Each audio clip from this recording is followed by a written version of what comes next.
वर्तमान राज्य संगीत मंदे उत्कर्ष जनीर परिवेशन समस्त को अनुरोध करी छिड़ा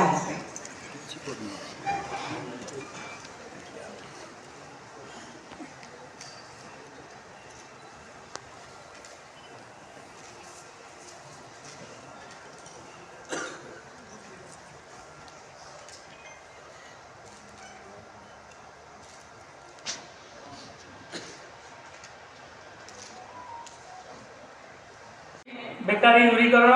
और आर्थिक विकास अतुट अवदान देछि। अत्यंत गर्व और गौरव विषय आम राज्य मात्र किछि वर्ष पर 2036 मसीहा सुधा एक विकसित ओडिशा राज्य भाव आत्मप्रकाश कर लक्ष्य रखी कार्य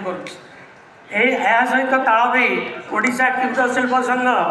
तार 69तम प्रतिष्ठा दिवस पालन शुभ अवसर में पूर्ण सहयोग समर्थन संकल्प घोषणा कर निमंते ओडिशा क्षुद्र शिल्प संघ तार आगामी 12 वर्ष होगा 12टी प्रतिष्ठा दिवस को निर्दिष्ट 12टी कार्यक्रम रूपायन कर लक्ष्य स्थिर कर